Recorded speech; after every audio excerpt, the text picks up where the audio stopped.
Antes de comenzar, quiero que nos pongamos de acuerdo con la fecha para el examen, ¿sí?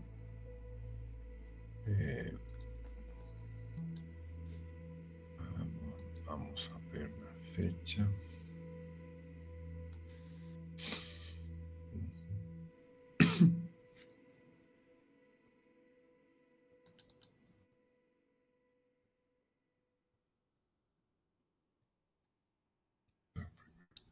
Drive.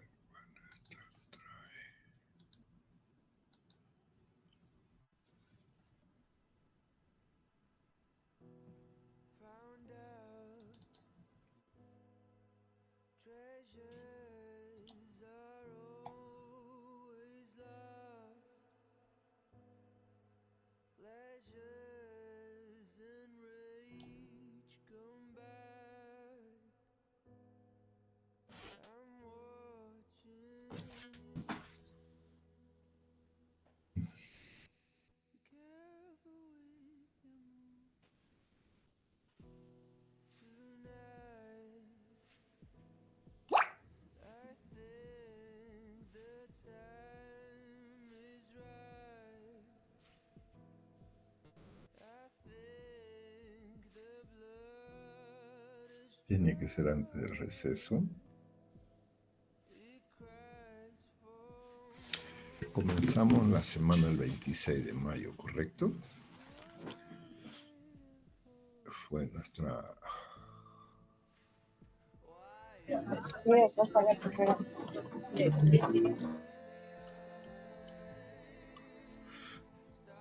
Entonces ya llevamos el 26 la primera semana, el 2 de junio, la 2, 3, 4, 5, 6.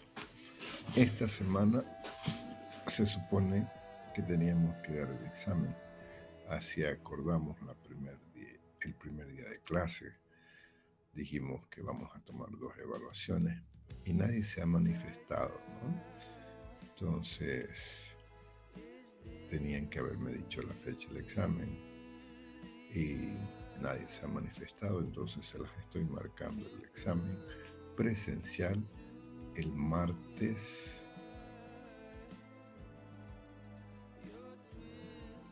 Ahí estamos a 3, martes 8 de julio, examen presencial, por favor. Avisen a todos sus compañeros, los que no hayan venido a clase, porque estamos marcando, se lo estoy anotando en el chat, para que quede claro.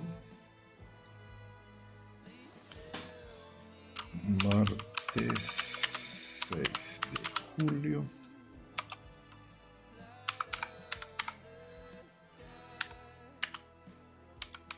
Primer examen presencial. Todos los temas avanzados hasta esta semana, o sea, hoy. El primer tema fue el repaso que hicimos a lo que es la evaluación, ¿no? Con semiología. El segundo tema fue bronquitis aguda. Tercer tema fue métodos complementarios. Cuarto tema fue la neumonía con sus variantes, adquirida en la comunidad intrahospitalaria, complicaciones, absceso, neumonía necrotizante, síndrome de distrés respiratorio agudo. Y el último tema que hemos avanzado ha sido tuberculosis pulmonar. Entonces serían los temas para el martes, repito, martes 6 de julio, examen presencial. Como ustedes no dieron la fecha, yo dije, espera, me imaginaba que hoy día iba a ser nuestro examen, porque así acordamos, o era el martes o era el jueves. Bueno, vamos a comenzar. Doctor, ¿podría repetir los temas para el examen? Sí, claro. Tenemos la primera semana, hicimos un repaso de lo que es anatomía, fisiología y semiología. La siguiente clase avanzamos bronquitis aguda. Siguiente clase avanzamos métodos complementarios. Siguiente clase hablamos neumonía con todas las variables. Neumonía adquirida en la comunidad, neumonía intrahospitalaria, las complicaciones que son absceso pulmonar, neumonía necrotizante.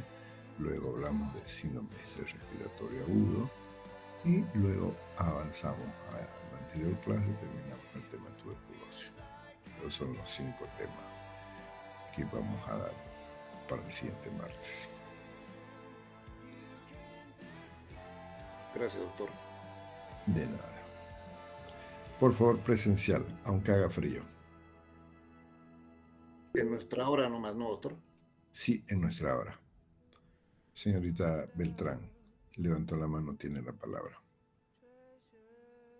Buenas noches, doctor. Quería pedirle, sugerir si el examen podría ser el siguiente jueves. Por favor, doctor. No podría ser, señorita. Yo les di la oportunidad que ustedes marquen fecha de examen y no marcaron. Tenían que haber marcado para esta semana, o el martes o el jueves, porque dijimos a las 6 semanas y a las 12 semanas. Hoy hemos terminado la 6ª semana y nadie tuvo la gentileza de programar la fecha del examen como acordamos el primer día de clase. Entonces ahora les toca asumir el compromiso. Si ustedes no quieren marcar una fecha, es la potestad del profesor de marcar la fecha como crea conveniente. Entonces, eso ya fue pactado el primer día de clase con los que fueron a clase. Entonces, ya no puedo darles el gusto que marquen cuando ustedes quieran porque no han cumplido lo que se les pidió. Se les dio la oportunidad que ustedes marquen y no dieron la hora. Recuerden que en clase dijimos que ya no son estudiantes de primer año. No es el profesor que tiene que llevarlos de la mano. Son ustedes los que tienen que ser responsables con su aprendizaje. Les di la oportunidad para que acomoden sus horarios, marquen la fecha y no lo hicieron. Entonces, hoy cumplió la 6ª semana en cual el profesor estaba esperando que ustedes marquen. No lo hicieron, entonces es mi obligación ahora marcar para el día martes. Ok.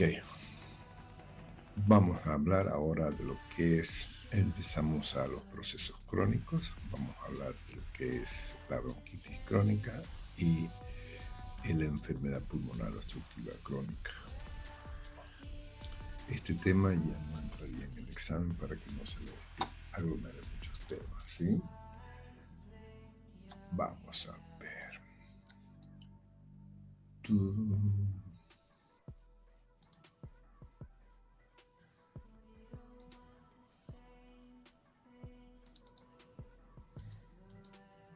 Me avisan si está compartiendo, por favor.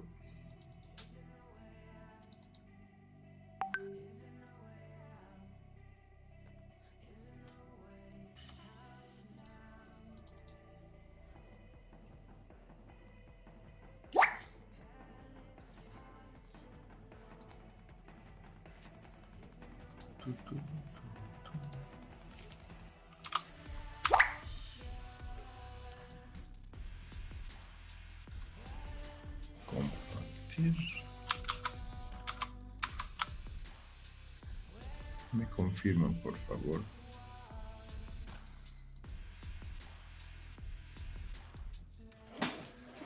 Ya se ve, doctor.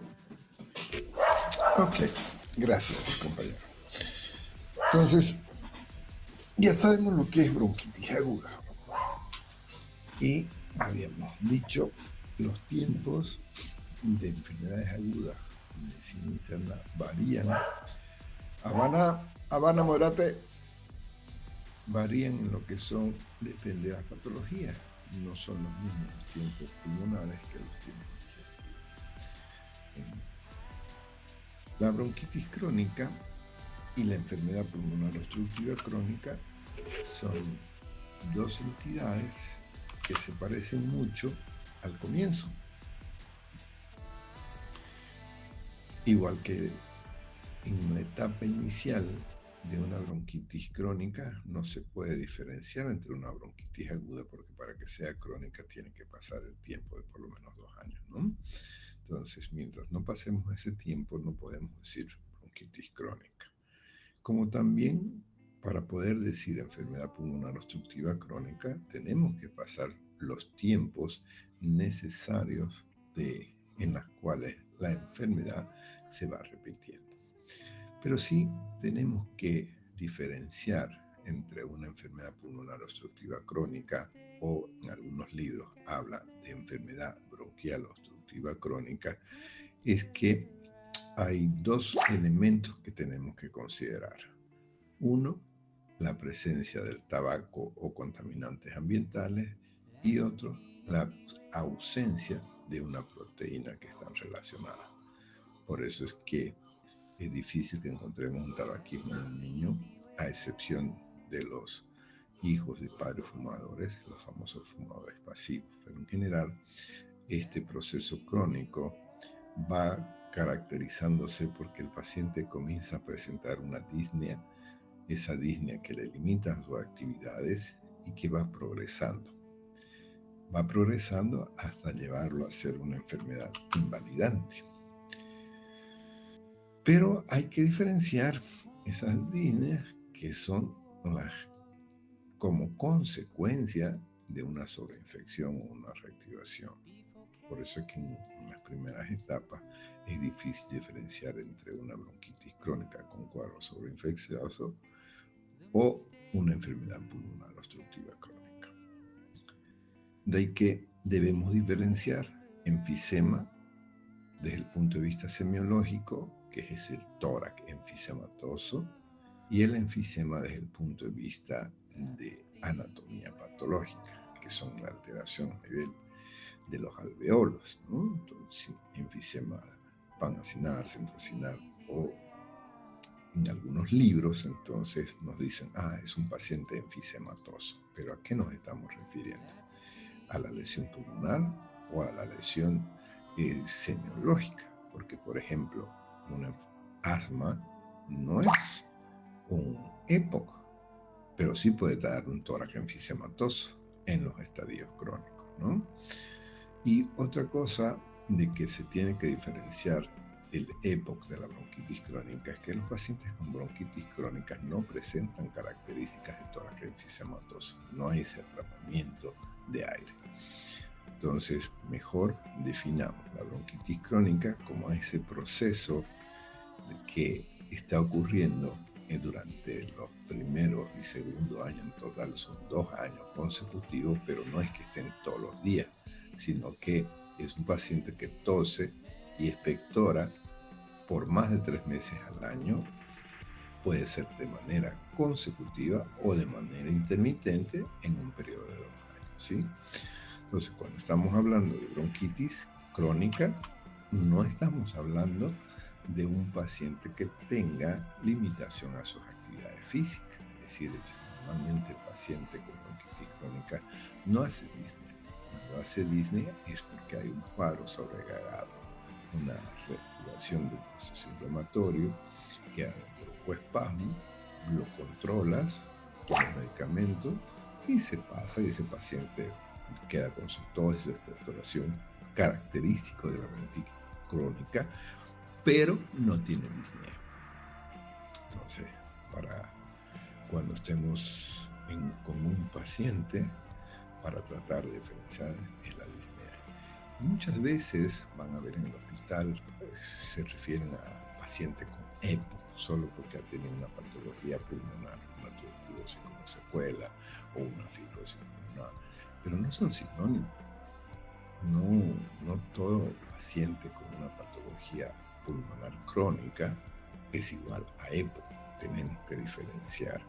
Y eso duele un poquito los oídos cuando nosotros enseñamos, y ustedes cuando vienen al internado de pronto se refieren como EPO a alguien que no tiene esa característica. Cuando estamos hablando del enfisema, esto lo guardamos desde 2 aspectos, queridos futuros colegas. Primero, que es uno de los elementos que podemos detectar de manera temprana con los métodos de imágenes que se tienen ahora. Y un paciente que se detecta alteraciones de tipo enfisematosa es un paciente potencialmente con una enfermedad pulmonar obstructiva crónica. Entonces, esto nos permite alertar para tratar de convencer a ese paciente que tiene relación con el tabaco que deje de fumar. Porque como son alteraciones a nivel del alveolo, hay un agrandamiento de los alveolos. Los alveolos, ustedes saben que llevan aire en su interior y las paredes las podemos delimitar con una tomografía de alta resolución, que las podemos ver bien. Y además, ustedes van a notar que la parte del intestino, la parte de la pared alveolar, tiene algunas alteraciones en su forma, pero no tiene ese color de densidad de cicatrización de fibrosis. Entonces, lo podemos reconocer fácilmente. Y este enfisema puede estar de dos maneras, ¿no? O sea, un enfisema localizado, que es el que se conoce de enfisema centrocinal, o puede ser un enfisema que esté diseminado, ya sea en todo el pulmón o en ambos campos pulmonares. De ahí que es importante, insisto, debemos diferenciar desde el punto de vista de enfisema, cuando estamos hablando en un enfoque semiológico, a un enfoque anatomopatológico, que es el que corresponde a la alteración propia de que los pulmones enfisematosos pues tienen atrapamiento del aire, por supuesto, igual que un asma, ¿no? Pero eso no significa que el paciente tiene enfisema. Ahora, no siempre el enfisema está relacionado con el tabaco. De ahí que hay que también diferenciar, porque como vamos a ver, no todos los fumadores hacen bronquitis crónica o EPOC, como también hay personas que en su vida han fumado y pueden desarrollar EPOC o bronquitis crónica. Aunque también hay que pensar con el tema del cáncer pulmonar, que está íntimamente relacionado con el tabaco, ¿no? Entonces, cuando estemos semiológicamente tratando de diferenciar esta enfermedad, por favor, debemos tomar en cuenta como diagnóstico diferencial cuando estamos haciendo nuestro mapa conceptual a procesos crónicos. ¿Cuál? De lo más frecuente, que es el asma bronquial o la fibrosis pulmonar o los casos de bronquiectasia, pero no es lo mismo ni tiene el mismo comportamiento, por ejemplo, una silicosis o una anestosis, que son las enfermedades propias de los mineros, ¿no? En la cual hay un proceso irritativo y continuo que termina en una fibrosis pulmonar. Cuando estamos hablando tanto de bronquitis crónica, Habana, basta, de bronquitis crónica como de enfermedad pulmonar obstructiva crónica, les decía, es el tema del tabaco.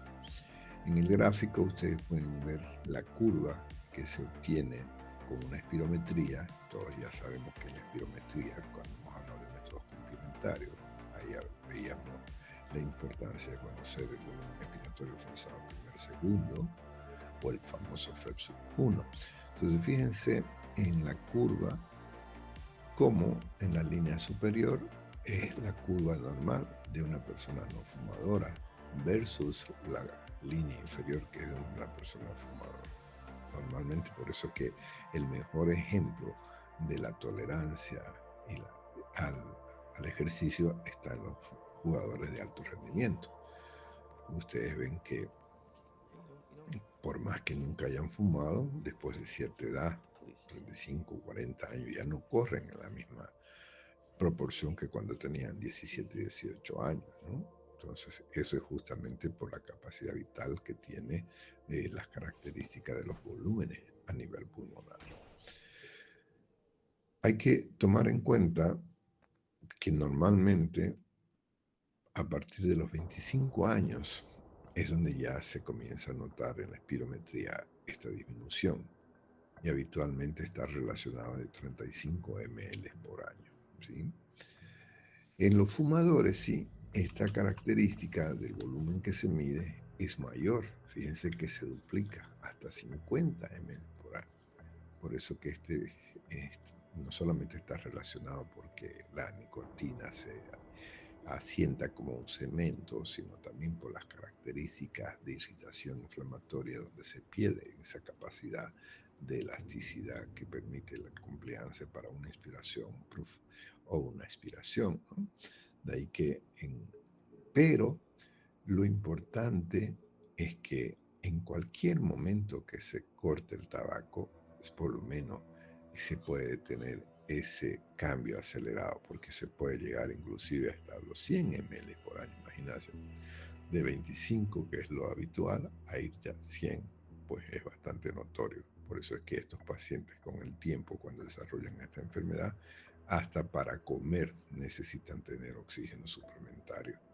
Menos van a poder correr una cuadra o subir 3 pisos, ¿no? Por lo tanto, una de las cosas que nosotros tenemos que estar siempre conscientes, y por eso es que les digo en clase, cuando les pregunto quiénes fuman, ustedes que fuman, lamentablemente tienen que hacerlo de manera escondida, porque ¿cómo puedes pedirle a un paciente que deje de fumar si vos fumas?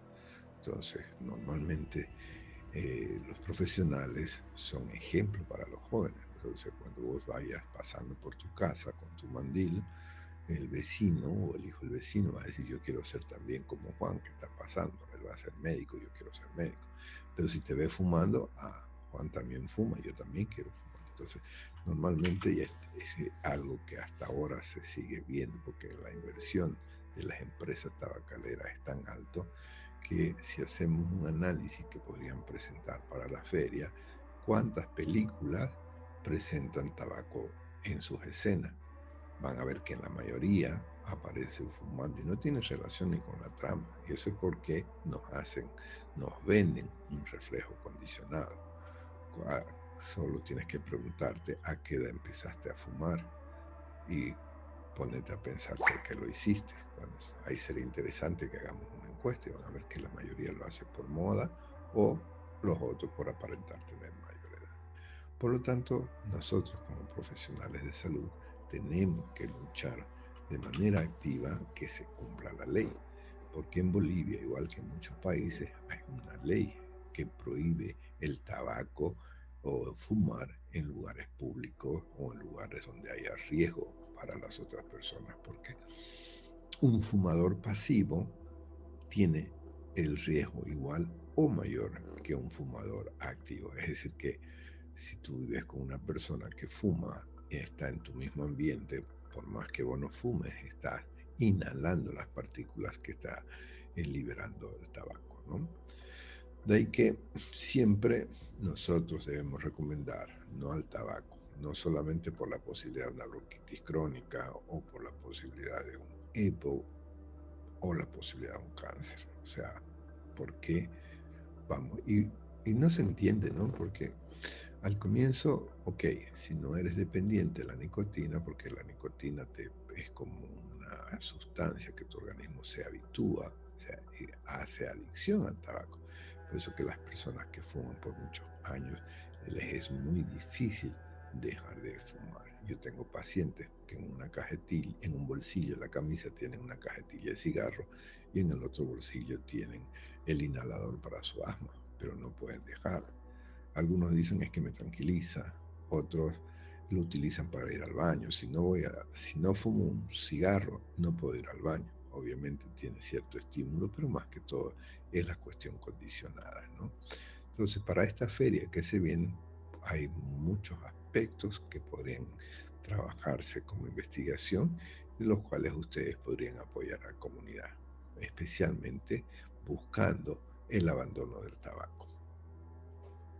Y les decía hace un momento que fíjense que el índice va entre el 15 al 20% de los fumadores que pueden desarrollar EPO. Pero, ¿qué porcentaje de estos fumadores va a desarrollar bronquitis crónica? ¿Qué porcentaje de estos fumadores va a desarrollar cáncer? Entonces, no importa si el porcentaje es bajo o es alto, es un porcentaje que se puede prevenir. Porque el tabaco, ¿en qué beneficia a la salud? En nada. Te cambia el aspecto del sabor de las comidas, te da un aroma no agradable en tu aliento, te frega los dientes, la parte digestiva. O sea, busquémosle algo favorable. Ah, me da placer. Puch, el placer es subjetivo, ¿no? ¿Qué placer es?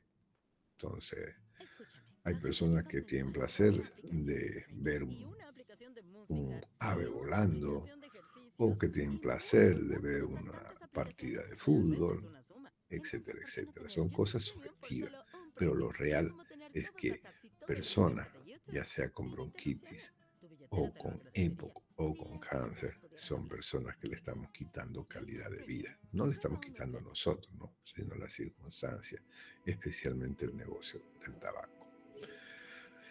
Pero no todo es tabaco, ¿no? También están los contaminantes ambientales, ¿no? Los vehículos que no tienen control de filtros de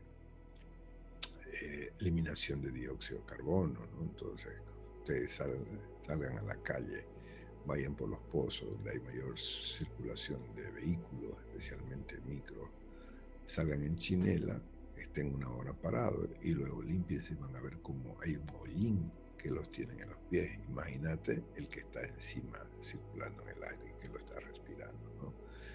En otros países pues realmente se controla y se previene la salud porque no puede salir un vehículo si tiene cierta cantidad de eliminación de CO2. O fíjense que es negocio para muchos ladrones el robarle los catalizadores a los silenciadores. No a los silenciadores.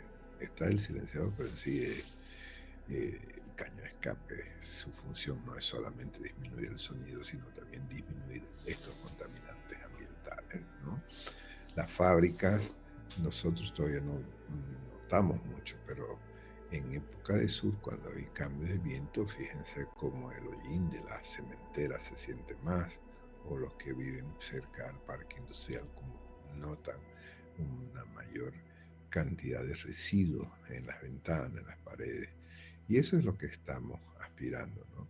Entonces, a nivel mundial, esta contaminación atmosférica ha ido aumentando, especialmente en las grandes ciudades. Nosotros vemos por las noticias, aunque nosotros ya hemos tenido niveles alarmantes de contaminación recientemente con el tema de los chaqueos, ¿no? Pero otras ciudades el problema no es el chaqueo, otras ciudades el problema es la contaminación ambiental de la cantidad de vehículos, ¿no?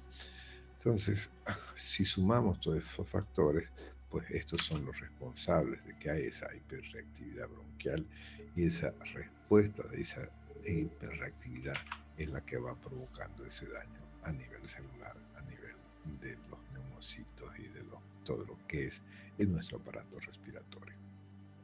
De ahí que les decía también que no solamente hay estos elementos. Ya en la época del 60 se determinó por estudios de que hay un déficit de la alfa-1 antitripsina, también conocida como en fisiopatología deben haber avanzado la alfa-1 antiproteasa, que está relacionado con el enfisema familiar. Entonces hay alteración a nivel de la estructura de los alvéolos, pero ya no por la irritabilidad de componentes inflamatorios, sino por la ausencia de una sustancia, de una proteína, que es la que se encarga a nivel de mantener ese equilibrio entre la elasticidad y la rigidez para que esos alvéolos tengan su estructura normal. Y este déficit se ha notado mucho más en personas gemelos, en donde se ha visto que el alelo Z es donde está más comprometida la presencia de esta sustancia, la falta, ¿no? Entonces, cuando tenemos este fenotipo homocigoto, con seguridad que se ha establecido el desarrollo del enfisema. Por eso cuando ustedes tengan una persona joven que esté dando manifestaciones de enfisema, y puede ser que haya el factor ambiental o de lo que es el fumador pasivo, pero también piensen, y mayor sospecha será si se trata de un paciente gemelo, ¿no? Otro de los elementos que tienen relación con estos cambios en la estructura a nivel pulmonar son las infecciones a repetición en los niños, ¿no? Hay una hipótesis que estas infecciones, principalmente las virales, son las responsables de esta hiperreactividad bronquial persistente lo que va a ir reflejándose en las alteraciones a nivel adulto, ¿no? Entonces lo vamos a ver muy bien cuando estemos hablando del siguiente tema de asma. Ahí vamos a ver que esa hiperactividad bronquial está francamente relacionada con todos los cambios estructurales a nivel de los neumocitos o de las células pulmonares, ¿no? Y esta hiperreactividad la han planteado muy bien la hipótesis holandesa, estos investigadores holandeses, que es uno de los principales responsables de la enfermedad pulmonar obstructiva, es decir, el papel de la alergia o de la atopía. Pero no está tan bien demostrado que sea así. Y eso lo vemos cuando empezamos a estudiar los pacientes asmáticos. Desde el punto de vista epidemiológico, lamentablemente en Bolivia no tenemos muchos datos, pero sí, si miramos a nivel global, fíjense cómo las enfermedades cardiovasculares están disminuyendo gracias a la prevención y la detección temprana. Aunque en Bolivia todavía tenemos el Chagas que nos está haciendo estrago, ¿no? Anoche me tocó atender esta madrugada a un paciente de 29 años con una falla cardíaca muy importante debido a un Chagas de su niñez. Los accidentes cerebrovasculares también están disminuyendo con la medida de prevención, con el control de la arritmia, con el control de la presión arterial, puede ser mejor. Hay menores eventos neurológicos, ¿no? Pero miren cómo el EPO tiene una curva astronómicamente ascendente. Y eso está íntimamente relacionado con los dos factores. Uno, el tema que mientras mayor población, mayor contaminantes, y el otro, el tabaco. Aunque sería interesante también mostrar el impacto de las medidas de prevención ante la lucha contra el tabaquismo.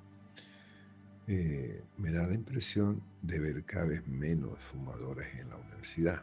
Antes teníamos tanto profesores como alumnos en los pasillos fumando, hoy lo veo muy poco. Algunas personas lo han cambiado por los vapeadores, pero el vapeo también es negativo para la salud.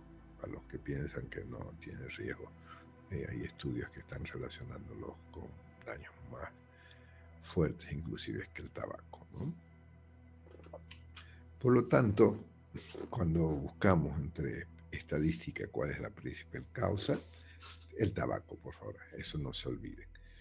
Y en la Organización Mundial de la Salud nos muestra de cómo la cantidad de dinero que se va dañando en relación con el tema del tabaco. Y esto es porque se lo ha estudiado en Europa, se lo ha estudiado en Norteamérica, y en Bolivia va a ser lo mismo probablemente, porque tenemos dos tipos de gasto. Un gasto que es el que lleva al paciente que está hospitalizado por esas neumonías a repetición, por ese problema de disnea, que tiene que estar hospitalizado, inclusive hasta en terapia intensiva. Y el otro gasto es el hecho de que ya no puede trabajar, porque si está enfermo, está con baja médica, ya no es una persona productiva, ya es una persona más bien que está demandando gastos. Entonces, por eso es que en los países se están aplicando muy bien estas leyes del tabaco.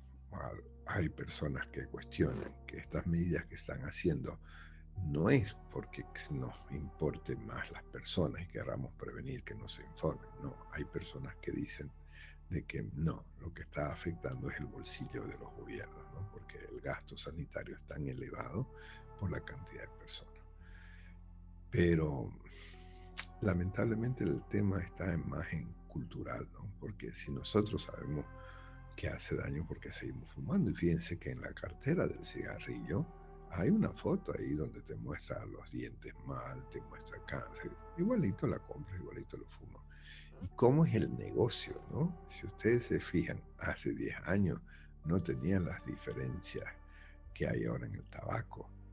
Hoy tenés tabacos con una perlita, con dos perlitas, con sabor a menta, con sabor a vainilla, en el filtro, o sea, buscan maneras de ser más atractivos, ¿no? Entonces, hay sensaciones diferentes. No es lo mismo fumarse un puro Ahora, ¿por qué en el campo que no hay tanto tabaco? ¿Por qué había más enfermedades pulmonares crónicas? Y la respuesta está porque no tenían las condiciones de cocinar a gas o cocinas eléctricas. Las cocinas eran a leña, ¿no? Entonces, esa característica de estar en ambientes con humo de leña también es uno de los responsables. Ahora, ¿qué pasa cuando miramos en un microscopio el pulmón de una persona con bronquitis crónica o con enfermedad pulmonar obstructiva crónica? Aquí hay algo que debemos diferenciar. El asma te afecta solo la vía aérea. La bronquitis crónica te afecta la vía aérea. Pero la enfermedad pulmonar obstructiva o la enfermedad bronquial obstructiva crónica te afecta todo. No solamente la vía aérea, sino va hasta los alveolos. Posturno. Va el sistema nervioso, la membrana, todo, ¿no? Entonces, si miramos a nivel de los bronquios, vamos a ver que hay mayor cantidad de glándulas mucosas. Vemos que la capa muscular presenta un engrosamiento y si miramos en detalle a nivel celular, encontramos que hay un infiltrado inflamatorio submucoso y esta inflamación comienza a provocar una atrofia cartilaginosa, es decir, que la elasticidad o la sostenibilidad de esos tabiques pues comienza a alterarse, ¿no? Y si ya no hay esa estructura que hace que que tenga esa forma el alveolo, pues comienza a colapsarse, a apretarse, ¿no? Entonces ya no hay capacidad de que pueda contener moléculas de oxígeno. Y lo más característico a nivel bronquial es el aumento del espesor de la glándula. Si pregunto cuál es la lesión bronquial más característica, siempre pregunto en el examen esto porque es necesario recordarlo para diferenciar entre un asma, una bronquitis crónica y un EPOC, es el espesor de la capa glandular. De ahí que todo paciente con bronquitis crónica o con EPOC tiene bastante secreción mucosa. El otro día un paciente lo presentan como EPOC, pero cero tos, solo pseudo expectoración. El paciente tenía disnea como una secuela de una enfermedad del COVID, una fibrosis, por lo tanto no era un EPOC, ¿no? Para pensar en EPOC tengo que pensar en bronquitis, y para pensar en bronquitis tiene que haber la clínica que es tos y expectoración. Si no hay tos, si no hay expectoración, no voy a pensar en bronquitis. Si no ha pasado más de 2 años, no voy a pensar en bronquitis crónica. ¿Y cómo voy a pensar en EPOC solo porque hay disnea? No, es un error en la apreciación. Si vamos más abajo, a nivel de los bronquiolos, vamos a ver que también comienza a alterarse en la pared de las membranas, el epitelio comienza a tener cambios en su estructura, presentando metaplasia, especialmente de tipo células escamosas. Lo miramos en detalle, hay infiltrado inflamatorio, principalmente por los neutrófilos, linfocitos y macrófagos. Por eso es que en algunas personas hay mayor respuesta inflamatoria que otras. Hay personas que fumaron toda su vida y siguen fumando y no tienen EPOC. ¿Y eso es por qué? Porque su respuesta inflamatoria, su capacidad de sus células blancas no responden de la misma manera, ¿no? Y a medida que esta lesión se va acentuando, pues el organismo trata de bloquear esa inflamación y termina provocando una fibrosis.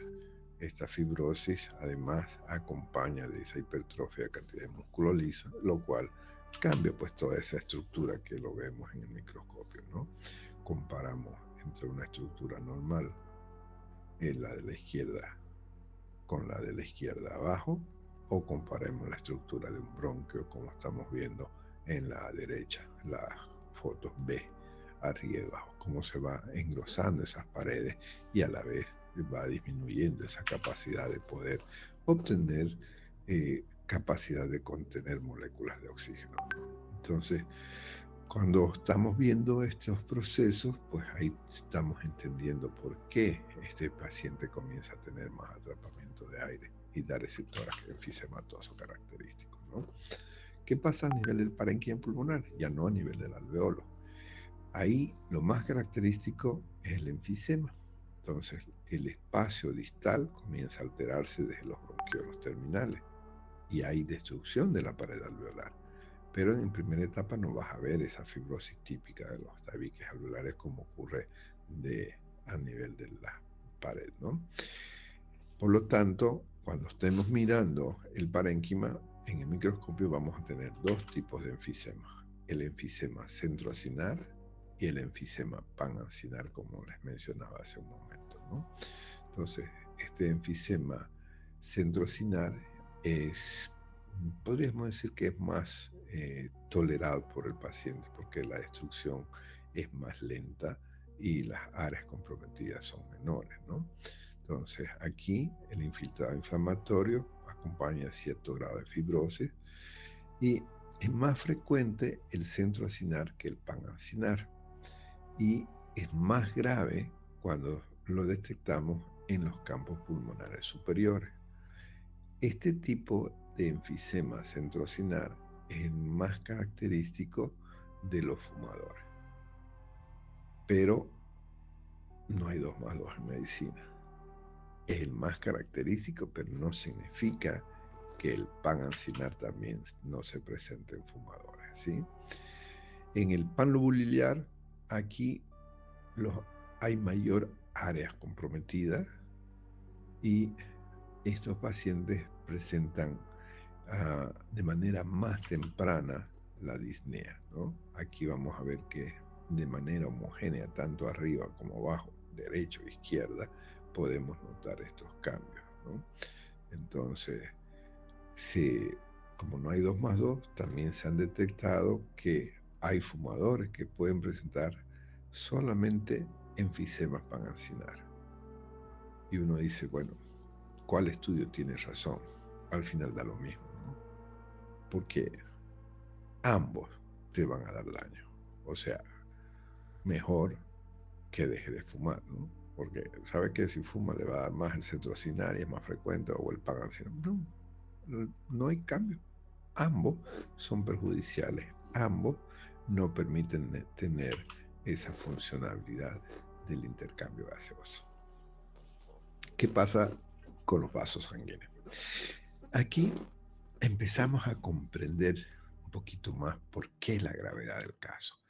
Es decir, que ya no es solamente la falta de sostén de las paredes de los alveolos para contener las moléculas de oxígeno, sino también como respuesta de nuestros receptores que detectan disminución del oxígeno, detectan hipoxemia, se activa un reflejo que es la vasoconstricción. Esa vasoconstricción hace que aumente la presión a nivel de la circulación pulmonar, porque nuestro organismo busca cómo compensar. Te falta aire, ¿qué hace? Aumenta la frecuencia respiratoria, luego aumenta el PIB y sigue habiendo zonas de mala perfusión, los famosos shunt que hemos hablado en neumonía, entonces él busca compensar dando un mayor flujo de circulación en ciertas zonas.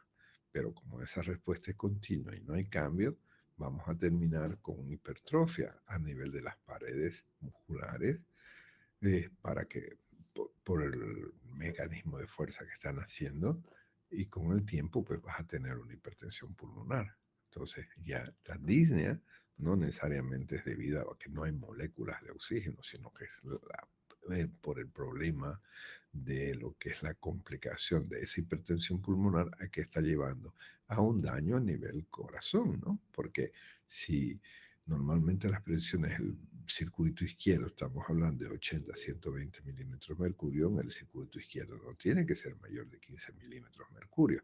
Entonces, al haber vasoconstricción, al haber esos capilares que hacen hipertrofia y aumenta esa presión, pues el corazón derecho tiene que hacer más fuerza. Y al final tenemos como complicación de la enfermedad pulmonar obstructiva el famoso core pulmonar, ¿no? Una insuficiencia cardiopulmonar, lo cual complica aún más el estado del paciente. Por eso cuando estemos hablando del tratamiento decimos, ¿por qué le vamos a dar un medicamento que le disminuya la presión como es el sildenafil? Porque pero lamentablemente el proceso inflamatorio está ahí. Ayudas un poco, pero hasta ahora no se ha descubierto, a excepción del trasplante pulmonar, pero ese trasplante pulmonar te va a aguantar siempre y cuando no tengas ese déficit genético del alelo Z, ¿no? Entonces, fíjense que tenemos a nivel de vaso, a nivel de bronquio, a nivel de mucosa, a nivel de epitelio, y comienza a aparecer otro problema que se ha detectado, que es la irritación a nivel de las terminaciones nerviosas, lo que se habla de la inflamación neurogénica. Si les pregunto, ¿cómo se produce la inflamación neurogénica en la enfermedad pulmonar obstructiva crónica? Y esto es debido a que al liberar estos productos araquidónicos van a estimular las fibras nerviosas no adrenérgicas, las no colinérgicas, y se activa todo un mecanismo reflejo, ¿no? Entonces, la inflamación bronquiolar es la anomalía morfológica más constante y temprana. Por eso es que con una buena tomografía de manera temprana podemos usar la psicológica y meterle miedo al paciente, porque el paciente le vale la tos. Él prefiere seguir fumando, no le importa la tos. Cuando va al médico es cuando ya no puede respirar, porque se cansa. Ahí ya lamentablemente no podemos hacer mucho, pero si él va de manera temprana o lo detectamos de manera temprana, y solo tenemos que hacer una pregunta, ¿no? ¿Fuma o no fuma? Sí, fumo. Ahí empezar con una estrategia psicológica para tratar de que deje de fumar. No esperar a que empiece. Pero ¿cuál es el paciente que te hace caso con fumar? No es tan fácil. Pero son estrategias que tenemos que buscar en conjunto con otras especialidades como el psicólogo, el psiquiatra, el nutricionista. O sea, por eso es que el tratamiento para una enfermedad pulmonar obstructiva es multidisciplinar. Entonces, a medida que este proceso se va repitiendo, se va haciendo continuo estos cambios, estos deterioros, y de ahí vas a ver que este paciente comienza a presentar esos cambios morfológicos y la disnea se presentó y no la podemos bloquear. Porque con todo este proceso inflamatorio, este desequilibrio que hay entre las sustancias que hacen que te mantenga la elasticidad y que te mantengan en la dureza o la consistencia para que una pared alveolar pueda estar en una morfología apropiada para obtener moléculas de oxígeno en su contenido, pues lamentablemente se pierde esa estructura, se pierde este equilibrio y comienza a inactivarse la alfa-1 antitrypsina, que no estamos hablando del que no la tiene, estamos hablando del que es secundario al proceso inflamatorio. El paciente que no la tiene, ese que nace con su déficit, pues no necesita todo este mecanismo de inflamación, ¿no? Porque ya no hay la sustancia necesaria para mantener esa estructura. De ahí que lo que tenemos que tratar de entender entonces cuando estamos tratando de comprender por qué ocurre todo este cambio en este proceso, siempre recuerden que esta inflamación está relacionada básicamente con nuestras células. La respuesta de nuestras células depende en mayor o menor proporción los cambios en las estructuras de esa anatomía, de esa celularidad a nivel de lo que es el parénquima, a nivel de los bronquios, a nivel de los alvéolos, a nivel de los vasos, ¿no? Entonces, este proceso inflamatorio, principalmente mediado por los macrófagos, los neutrófilos, los linfocitos, pues tiene una íntima relación con esta proteína, esta enzima que decimos que es la alfa-1 antitrypsina. De ahí que el déficit de esta enzima, de esta alfa-1 antitrypsina, favorece la activación de linfocitos con actividad que sean dañinas para nuestras propias células. Otro mecanismo que debemos tomar en cuenta es las sustancias liberadas por el tabaco, ¿no? Estos radicales libres que son oxidativos, que van a ir a degradar esa matriz proteica pulmonar y estas sustancias que también van a ir a inhibir la lixiloxidasa, que es la enzima que cataliza los primeros pasos a la formación de elastina y colágeno. Elastina y colágeno les lleva nuevamente a ver que son el cemento celular para mantener esa estructura en función, ¿no? De ahí que cuando vamos a ver que nuestro organismo comienza a detectar por los diferentes receptores químicos que tenemos la falta de oxígeno, comienza a activarse ese circuito, ese ciclo de alteraciones, de inflamaciones, y como resultado vas a ir a tener un paciente con una disminución de la elasticidad pulmonar. Y si hay esa disminución de la elasticidad pulmonar, obviamente vas a tener menor capacidad de volúmenes circulatorios, ¿no? De ahí que, en resumen, comprendiendo la etiopatogenia, vamos a poder entender por qué se presentan estos cambios en el funcionamiento normal del intercambio gaseoso. Porque al haber una obstrucción de la vía aérea en la parte de la conducción bronquiolos-bronquiolos, pues esto va a disminuir la luz, disminuye la fuerza de contracción y se pierde el soporte del parénquima alveolar, ¿no? Entonces, esto nos lleva, por eso es que estos pacientes terminan siendo los sopladores azules o rosados, los azules, ¿no? Porque comienzan a tratar de tener un autopip más prolongado, la inspiración, y luego la expiración la hace más prolongada para tratar de tener ese intercambio apropiado, ¿no? De ahí que en las etapas tempranas los cambios en una espirometría vamos a ir notando a partir del 20%. Y si queremos hacer un diagnóstico temprano, podríamos hacer las pruebas de lavado de nitrógeno o las curvas de flujo por volumen con aire y helio, que hemos hablado en métodos complementarios, y nos permite detectar en las estadios iniciales para tratar de convencer al paciente si es que no es suficiente la explicación que le damos. A veces el paciente necesita que se les muestre, mire, ve esa manchita en la radiografía, esa manchita que a veces no hay y que la usamos más como psicológica para que el paciente entre en razón y cuide mejor su cuerpo. De ahí que estos pacientes comienzan a tener un pulmón rígido, porque como ya no hay esa elasticidad a nivel de los alveolos, por lo tanto el conjunto de los alveolos que están disminuyendo, comienza a presentarse esos volúmenes rígidos y esos famosos tórax en tonel que tenemos a la inspección cuando hablamos de la semiología, ¿no? Vemos que esa disminución la podemos medir los volúmenes estáticos y va a depender el momento de evolución de la enfermedad y va a depender también las características, si tenés un centro acinar o un panancinar. Y eso como resultado, al haber todos estos mecanismos que hemos hablado en cuanto a las características de elasticidad, vamos a ver que ese paciente pues ya no tiene esa misma complianza. Si vos le pones la mano para ver la prueba de la expansibilidad, respire hondo, vas a ver que casi no se va a mover tu mano.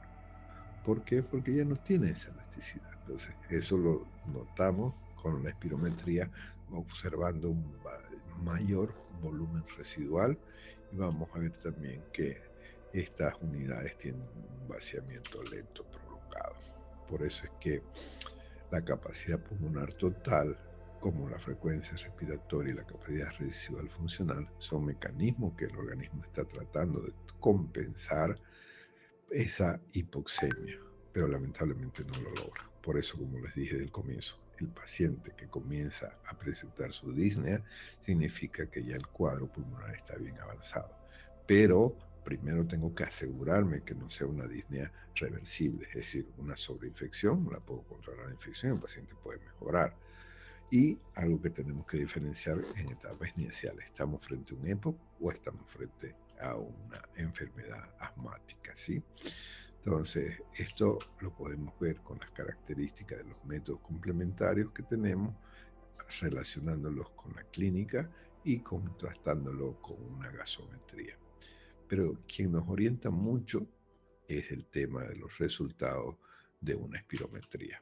Ahí vamos a ver lo que es el volumen residual, el volumen expiratorio forzado en el primer segundo y la relación de la capacidad vital forzada.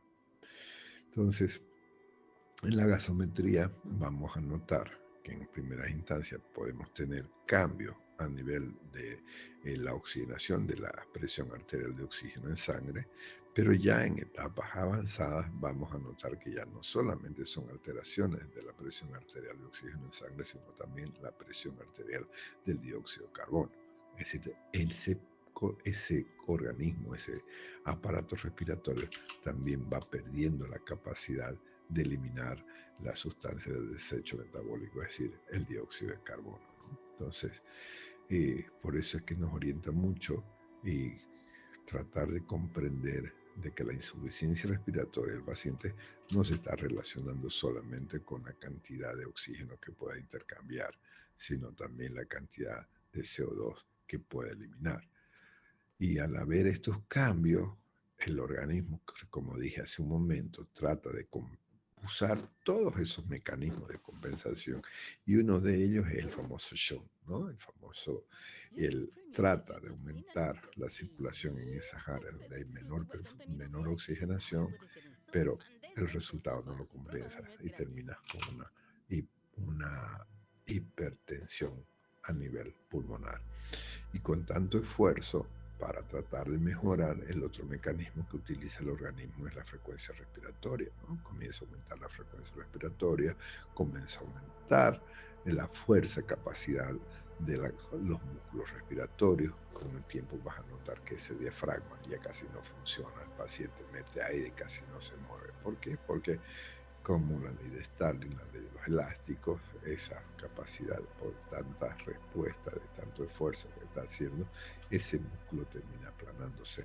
De ahí que lo podemos notar en semiología como ese tórax enfisematoso, ¿no? Y siempre recuerden, estamos con un soplador azul o un soplador rosado por estas características, ¿no? Y siempre cuando estemos hablando de hipoxemia, vamos a relacionar con los sopladores azules. Los pacientes con enfermedad pulmonar obstructiva son los que van a ir teniendo una limitación a su capacidad funcional, en otras palabras, van a ir teniendo una disnea progresiva, ¿no? Y eso con el tiempo vas a notar que estos pacientes con insuficiencia respiratoria no te hacen tiraje intercostal, como es el problema, por ejemplo, un broncoespasmo, ¿no? Un broncoespasmo, una obstrucción de la vía aérea. El paciente comienza a presentar todos los signos compensatorios y vas notando todo lo que el tiraje en el cuello, el tiraje intercostal, el deo nasal, etc. De ahí que con el tiempo vamos a ver que no solamente son los cambios estructurales en la anatomía de ese aparato respiratorio, sino también los cambios funcionales que lo vamos a ir notando con la gasometría. Y ya en etapas avanzadas, lamentablemente tenemos cambios a nivel hemodinámico. Primero tenemos como una respuesta de una hipertensión, y después con falla cardíaca debido al core pulmonar vas a tener un paciente con menor presión, una PAN disminuida, es decir, la presión arterial medio disminuida, porque tanto la presión sistólica como la presión diastólica van a estar disminuidas. Y esto se refleja mejor en la fisiología del paciente, es decir, ya te muestra signos fisiopatológicos básicamente dados con la respuesta al ejercicio. No es exagerar cuando les digo que el paciente, hasta para comer, que no demanda mucho esfuerzo el comer, necesita oxígeno. ¿Por qué? Por justamente ese intercambio está bastante alterado, ¿no? ¿Alguna pregunta? Creo que estoy avanzando muy rápido como monólogo y no le estoy dando la oportunidad que puedan preguntar. ¿Están ahí? ¿O el frío los cayó? Sí, doctor. Sí, doctor. ¿Alguien tiene alguna pregunta? Doctor, el sildenafil, ¿para qué dijo que lo utilizábamos? Es un antagonista de calcio que lo vamos a utilizar cuando hablemos del tratamiento. Voy a reforzar un poquito con las dosis que vamos a usar para disminuir la presión pulmonar. Es un antagonista de los canales de calcio a nivel vascular, del grupo de los antihipertensivos, pero este medicamento mejora la hipertensión a nivel del aparato respiratorio. Y hoy, con el primo hermano, esta otra molécula, que es el T33, con dosis más bajas se están dando respuestas. Hoy tengo un paciente, el sábado voy a ir a visitarlo, lo voy a filmar para compartírselo cómo responden bien. ¿Alguna otra pregunta? Gracias, doctor. Ok, para terminar la clase, entramos nuevamente con la propaganda para aquellos que han entrado recién, que no se olviden que el martes tenemos nuestro examen presencial en horario de clase. Escucho una campanita, alguien me levantó la mano, déjenme cambiar de pantalla. María Angélica, le escucho, señorita. Buenas noches, doctor. Disculpe el atrevimiento. Pasa que el día miércoles tenemos exámenes de oftalmo. ¿Hay alguna posibilidad de que se pueda mover el examen? Señorita, el tema de negociación ya terminó. Ahora estamos en plena clase. Las preguntas que pudieran haber serían relacionadas con el tema de la clase, no con el examen. Les vuelvo a decir, el primer día de clase se les pidió que marquen una fecha de examen dentro de la sexta semana. Hoy terminó la sexta semana y lamentablemente no he tenido respuesta de la gentileza de parte de ustedes de haberme dicho, doctor, lo tomamos el examen el martes o el jueves. Entonces, ahora solo me toca a mí marcar como corresponde como profesor. Entonces, ya la etapa de negociación terminó en la sexta semana. Ahora, las preguntas que hubieran no es con la fecha de examen, es con el tema de la clase. Ya, doctor, gracias. De nada, señorita. ¿Alguna pregunta relacionada con la clase? Muy bien. Doctor, buenas noches. Disculpe, el martes vamos a tener prácticas normales. Sí, por favor. Tenemos que tener. Y ojalá que ya no haya frío para que estemos en el hospital, ¿no? Porque, total, nosotros podemos abrigarnos, temas el paciente cuando estemos examinando ahí el temor. Pero si Dios quiere, el clima va a estar mejor y vamos a ver qué dice el clima, cómo va a estar la semana que viene. No, independiente cómo esté el clima, por favor, vamos a pasar clases bien. Previsión para 5 ¿No días, será que 28 grados, vamos a para, estar con buenas temperaturas. ¿no será que nos da ese tiempo para estudiar para el examen? Pero ¿cómo, señorita? No se estudia una hora antes. Cambie su método. El método apropiado es el día del examen, ya no se estudia, el día del examen no se va al cine a relajarse, porque ya estudió todo el año. Bien, cuadro clínico. El cuadro clínico tenemos que considerar variables. ¿Cuál es la principal variable? Son las tres, agente, medio, huésped. ¿Cómo está tu huésped? ¿Qué características tienes de tu paciente? Y el otro elemento que tienes que ver, ¿en qué momento la enfermedad está? Primero, ¿es bronquitis crónica o es EPOC? En las primeras etapas es muy difícil diferenciarlo. Ambos tienen tos, ambos tienen expectoración. Si el paciente te está presentando disnea, es más probable que ya sea un estado avanzado de su enfermedad pulmonar obstructiva. Pero ojo, que esa disnea pueda ser secundaria a una sola infección, a una bronquitis o una bronconeumonía. Entonces ahí tienes que diferenciar en la clínica si estás con clínica de neumonía. Todo lo que hemos hablado de neumonía, la fiebre, el malestar general, la astenia dinámica, ¿no? Entonces, uno de los elementos clave es la disnea. Pero cuando viene la disnea ya la enfermedad está muy avanzada. Entonces, lo importante es tratar de determinar el factor de riesgo de que esa persona puede desarrollar disnea. ¿Y cuál es ese factor de riesgo? El tabaco. El tabaco o los contaminantes ambientales en el trabajo, donde tenemos que recomendarle que utilice mascarillas de protección. En la clínica, vos tienes alguna manera para orientarte. ¿Tienes un tórax enfisematoso? Ok. Pero otra vez volvemos. Cuando ya hay el atrapamiento, cuando ya hay la deformación del diafragma, pues ya es un paciente que ha avanzado. Entonces, ahí otra vez entramos en conflicto.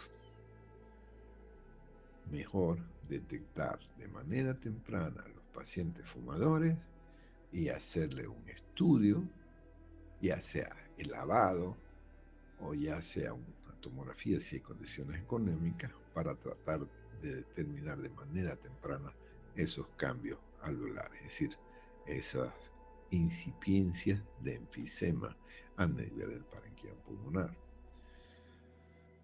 Es más frecuente en hombres que en mujeres, es correcto, pero que venga una señora o una mujer con tos y expectoración dísnea, no es EPOC porque es mujer, no significa, porque no estás teniendo el valor total del número, la cantidad como para poder identificar. Estadísticamente sí se dice, pero cuando viene a tu consultorio, pues este paciente puede estar dentro de ese 20%. Por lo tanto, ¿qué nos ayuda en la clínica para poder diferenciar? La anamnesis. La anamnesis es clara, porque con la anamnesis vas a empezar a detectar cuál es, a ver. Wow, que estamos poco en la clase. Apenas vemos 23. Pensé que virtual podríamos estar más tiempo. Andrea Contreras, deme un número. Por favor. 7. 2, 3, 4, 5, 6, 7. Dainer, ¿está en la sala? Sí, doctor.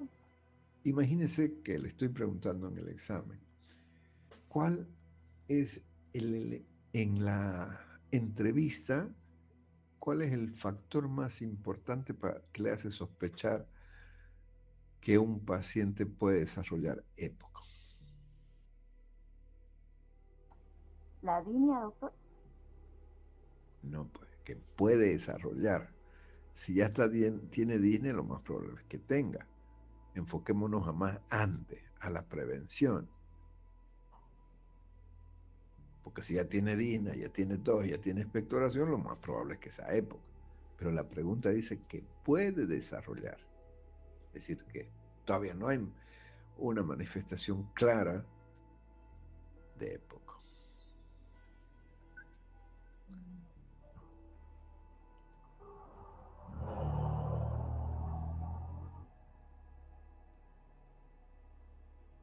Como prevención, ¿qué hemos dicho, doctorita Daina?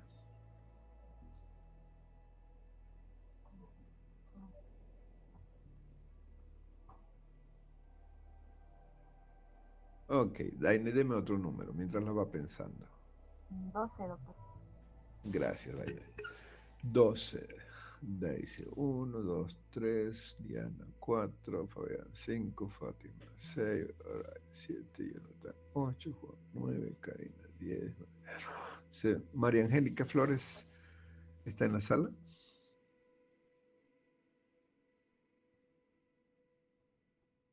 María Angélica Flores a la 1, Marco Polo a la 2. Oh, se desconectó. Reinaldo, ¿sigues en la sala?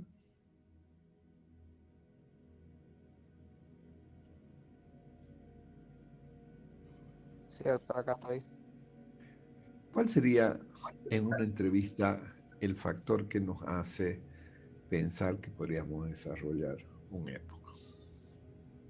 Cuando me refiero a la entrevista, me refiero a la consulta, ¿no? Sí, doctor. Lo primero que yo pensaría es si el paciente me dice que él sí fuma. Lo segundo, ¡Eso! lo segundo, Exactamente, Reinaldo. Daine, esa es la clave, adelantarnos. Si nosotros le damos importancia al interrogatorio, porque uno casi no le da importancia a los no patológicos, ¿no? Nos enfocamos más en el tema patológico. Los no patológicos es la prevención. Si detectas a una persona fumadora, ese tiene qué porcentaje Marcelo, ¿estás en la sala? Sí, doctor. ¿Qué porcentaje ese fumador tiene de desarrollar EPOC? Un 90%. No, pues, hemos dicho hasta el 15 al 20%. Es bajo. Es más alto que haga bronquitis crónica, pero que haga EPOC no es tan alto. ¿Sí? Entonces, el hecho que sea fumador, me voy a poner a pensar que está entre el 15%, es decir, que he tenido 100 pacientes y de estos 100 solo 15 van. No, no nos complicamos con la estadística. Mejor asumamos que todo fumador va a tener riesgo de EPOC. Ok, no se va a enfermar de EPOC, se va a enfermar de bronquitis. Ok, no se va a enfermar de bronquitis, se va a enfermar de cáncer. Oye, ¿de algo se va a enfermar? Se va a enfermar de cáncer de boca, se va a enfermar de caries, le va a alterar, etcétera, etcétera. Entonces, mejor que sea una tarea de todos nosotros, primero, ponernos la mano al pecho, de que si voy a pedir a un paciente que no fume, pues yo también debo dejar de fumar. Eso que sea un cambio, que empiece el cambio entre nosotros para que podamos convencernos, ¿de acuerdo? Entonces, cuando estamos con estos pacientes preguntando si tiene tos, cómo es la tos, ya lleva más de 2 años, es una bronquitis crónica, cómo es su tos. E importa saber el color de la expectoración, si hay una sobreinfección. Todo paciente fumador hace el toilet matutino, es decir, que al levantarse elimina una tos, elimina una expectoración con un color herrumbroso, porque la nicotina tiñe. Fíjense cómo son los bigotes, cómo son los labios, cómo son los dientes, cómo son los dedos, las uñas. Los fumadores siempre marcan, ¿no? Entonces, ese color es el de la expectoración. Pero si nosotros vemos que ese paciente con esa tos, con esa expectoración, está teniendo manifestaciones, astenia, dinamia, escalofrío, alzas términas, tenemos que pensar la posibilidad de que haya una sobreinfección debido a que ese paciente ya tiene una estructura alterada de su sistema de defensa, su sistema inmunológico, por el proceso inflamatorio continuo de lo que provoca este humo de tabaco, ¿no? Entonces, estos pacientes que hacen tos, que hacen expectoración, algo que te tiene que alertar es la posibilidad de hemoptisis. Cuando estos pacientes hacen hemoptisis, ahí tienes que pensar también la posibilidad o que te está haciendo un cuadro de sobreinfección de una neumonía o que está desarrollando por mala suerte un cáncer de pulmón también, porque solo por ser fumador tiene riesgo de bronquitis crónica, tiene riesgo de EPOC y tiene riesgo también de cáncer pulmonar. No es lo habitual de que haya una hemoptisis, pero estos pacientes con procesos inflamatorios larga data también hacen bronquiectasia, como vamos a ver el tema siguiente, y las bronquiectasias en ocasiones son factores de hemoptisis, ¿sí? A la auscultación, ¿qué encontramos? Primero la inspección. En primera etapa, paciente normal.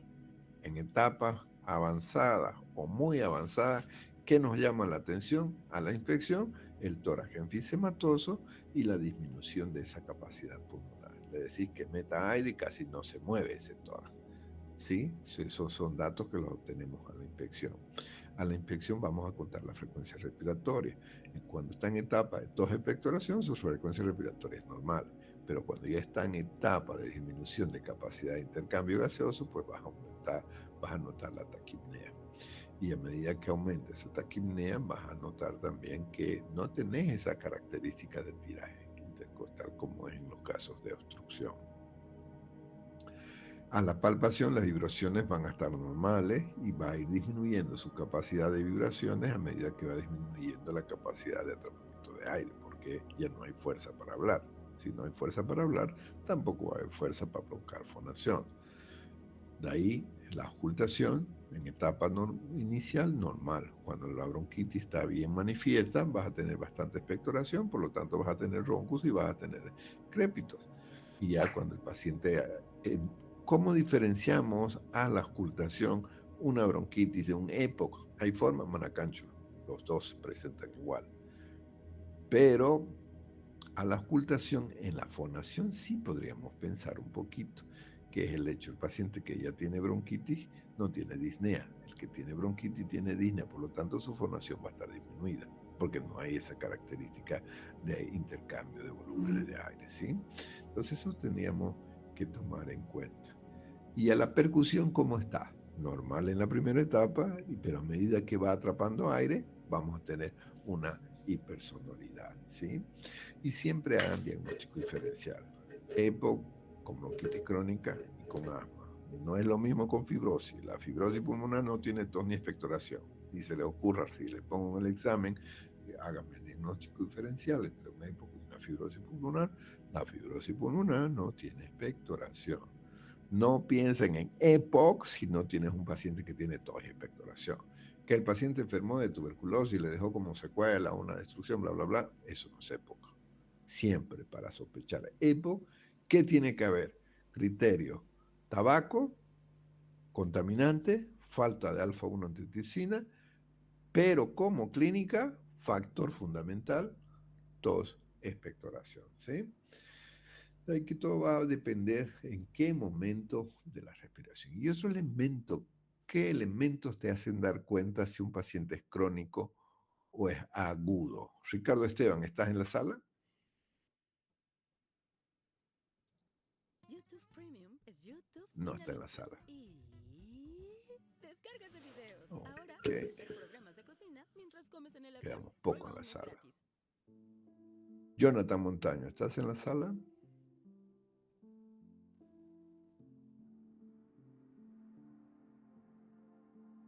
Ay, me quedé solito. A ver, activen sus cámaras los que están en sala, por favor. Para El no estar tiempo, preguntando. A ver, voy a mirarlas todas. A ver, activemos nuestras cámaras. Vamos a ponerlo.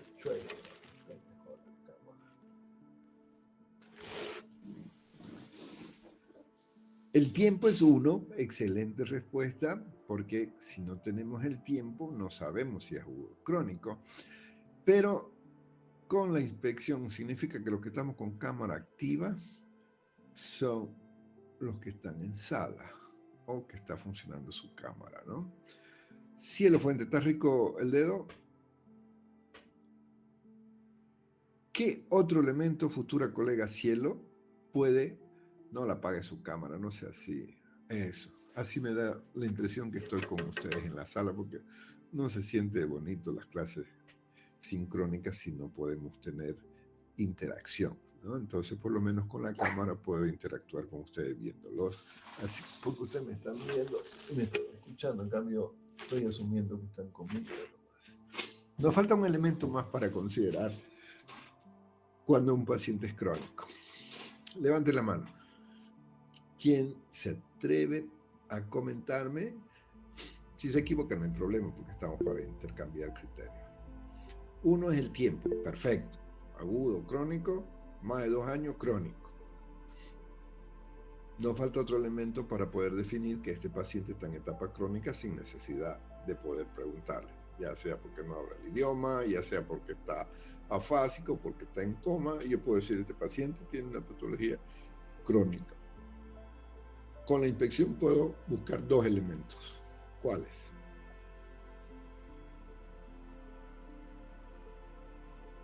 Nadie. ¿En serio?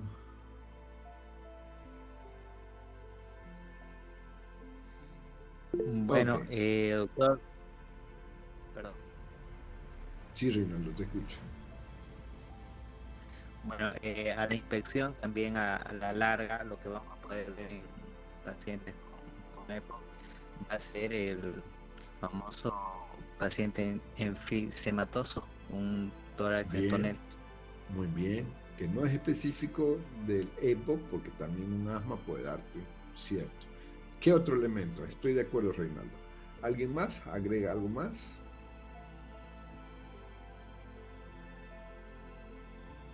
En las manos, ¿qué podemos buscar?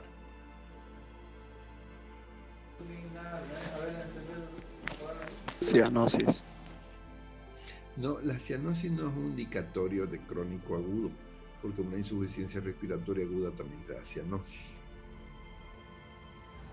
Doctor, el síndrome Acropalia. de palillo, doctor. Correcto, Betsy. Siempre miramos los dedos para ver si no tenemos dedos en palillo de tambor o uña en vidrio nerviado, ¿no? Y hay otro elemento que nos hace sospechar más crónico, que son los signos de insuficiencia respiratoria acompañados de manifestaciones cardíacas. Es decir, regurgitación yugular, el síndrome cardiopulmonar, ya nos habla la posibilidad de un core pulmonar. Muy bien, vamos a quedar aquí. Este tema no entra en el examen, esto va a entrar para el segundo examen, para no aumentar. Nos vemos práctica mañana, sábado, el lunes ya podemos irnos al hospital, espero que no haga frío. La temperatura está en ascenso según estoy mirando, entonces si se anima mañana ya podemos hacer práctica hospitalaria porque va a estar 25 grados y el sábado va a estar 27, es decir que podríamos estar tranquilamente pasando estos 2 días en el hospital. Depende de ustedes, yo no tengo inconveniente. Que tengan buenas noches. Nos vemos la clase siguiente. Buenas Hasta luego, noches. doctor. Buenas noches. Buenas noches. Buenas noches, doctor.